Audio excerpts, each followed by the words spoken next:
আপনি ফার্স্টেই যেটা করবেন, হ্যান্ডশেক করলেন, হ্যান্ডশেক করার পরে can you please keep your hand as floppy as possible.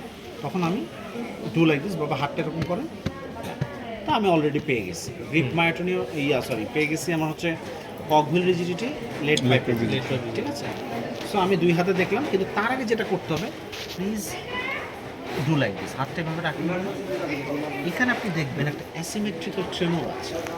সুতরাং শুরুতে আপনাকে হাতটা এভাবে রাখতে হবে, খুবই ফাইন একটা ট্রেমর, আস্তে করে, ঠিক আছে। কখনো হয় কখনো হয় না, উল্টো করে গুনতে বলতে হবে, তাহলে একটু ডাইভার্ট হবে, মাইন্ড ডাইভার্ট হবে। শুরুতেই এই কাজটা করে ফেলতে। আমি যখন সাসপেক্ট করতেছি পিডি, বাবা 1 থেকে 20 পর্যন্ত গুনেন তো, অ্যাজ এ হলো করবেন, অ্যাজ এ হলো করবেন, হ্যাঁ গুনেন একটু। রেস্টিং কেমন আছে কি? হ্যাঁ হ্যাঁ এক্স্যাক্টলি। উপর পিছন থেকে করেন 20 থেকে 1 গুনতে পারবেন, 20, 19, 18, 17।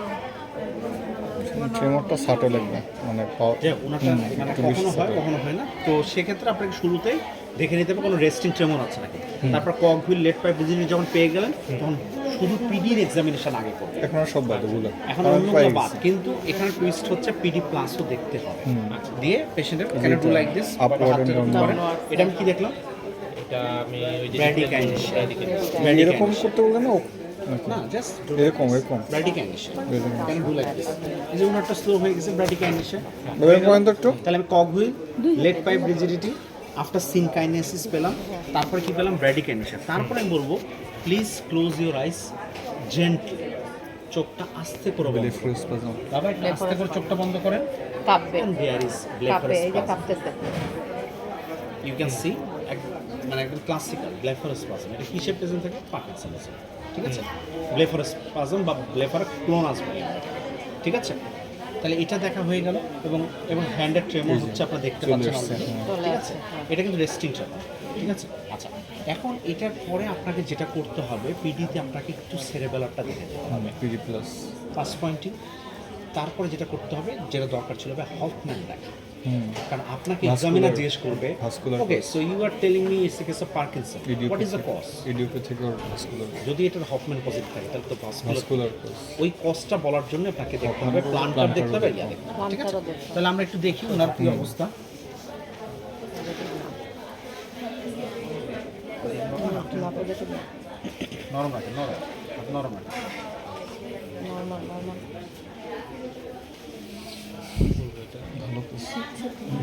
হচ্ছে তো, হচ্ছে এখন। হচ্ছে, এখন হচ্ছে হফম্যান পজিটিভ। ওনার এই হাতে পজিটিভ, ওই হাতে পজিটিভ, ওনার হচ্ছে রিকারেন্ট ইসকেমিক স্ট্রোক, ঠিক আছে। আচ্ছা ভাই, আমরা কি যে পিএসপি এগুলো ভার্টিক্যাল গেট পালসিস আছে এগুলো দেখবো? হ্যাঁ দেখবেন অবশ্যই। 3, 4, 6 দেখতে হবে তো আপনাকে।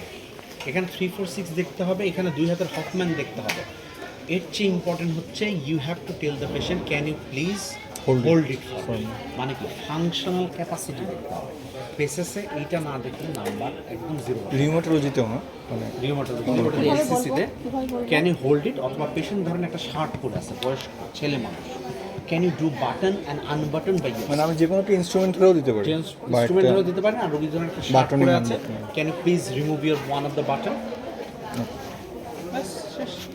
দিয়ে আপনার রিপোর্ট 4, 6 এর হলো গিয়ে গেস পালসি আছে কিনা, প্রগ্রেসিভ সুপ্রিনাল পালসি আছে কিনা, এটার জন্য জাস্ট ইয়া করবেন, ঠিক আছে। সো আমি যদি সামারি করি, অবশ্যই গেট তো ম্যান্ডেটরি, ওনার একদম মানে পিডি পার্কিনসনের ক্লাসিক্যাল যে গেট, ফেস্টিনেন গেট, ওই রকমই গেট আছে, ঠিক আছে। এবং লাস্টে যেটা আপনাকে এটা শেষ করতে হবে, I would like to complete my examination by seeing the handwriting, speech, mini mental state examination, postural drop, plantar response, এগুলো সব কথা বলতে হবে এই কেসে। আমরা কি ওই যে এন্টারোপালশন, রেট্রোপালশন ওগুলো কি দেখি? এগুলো দেখি না, না বলার দরকার নেই, শুধু জাস্ট আমি গেটটা দেখবো আর বলবো যে স্টপ, বা ওই যে হঠাৎ করে যে থামায় দেয়, বা ঘুরতে বলবো, হতেই হয়ে যাবে। ঠিক আছে। সো এই কেসটাতে আপনি লাস্টে বলবেন I like to complete my examination. বলো কি কি বলবো আমরা? Handwriting, by taking detailed history, drug history, along with and- toxin history, drug history along with toxin history. তারপর along with toxin history, and also checking the minimental state examination. Handwriting, এটা কেন handwriting, minimum state এক্সামিনেশনটা এই পেশেন্টে আপনার করা দরকার কেন? dementia, daily body dimension, প্রত্যেকটা কারণ জানলে আপনার মাথায় থাকবে। তারপর meaningful examination, handwriting, checking his speech, postural drop, posture, PSP. plantar reflex.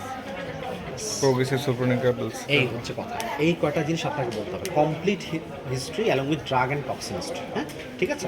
So এই কেসটা যদি সামারি করি, আমি ফার্স্টে হ্যান্ডশেক করবো, অ্যাসিমেট্রিক্যাল কোনো ট্রেমর আছে কিনা দেখবো, কগহুইল অ্যান্ড লেফট পাইপ রিজিড দেখবো। যদি পেয়ে যাই আমি কি চেক করবো, সিনকাইনেসিস। সিনকাইনেসিস করা হয়ে গেল, সিনকাইনেসিসের পরে ব্লেফারো ক্লোনাস দেবে। Please close your eyes, gent, আস্তে করে চোখটা বন্ধ করতে বলবেন। ক্লিয়ার? এখন আপনি খালি কি করবেন, তিনটা জিনিস এক্সট্রা করবেন। কিসের জন্য? এটা হচ্ছে Cerebellum. 346 past pointing of. Can you hold it, ধরতে পারে কিনা, ক্যান ইউ ওয়াক ফ্রম, শেষ। এই হচ্ছে কাহিনী। পিডি কিন্তু প্রত্যেকটা সেন্টারে গেছে, প্রত্যেক সেন্টারে গেছে। ওয়াকিংটা কি বললেই হবে নাকি হলে কি করে দেখাতেই হবে? করে দেখাতেই হবে, ম্যান্ডেটরি। যেই কেসে ফর্ম থাকবে যে পেশেন্ট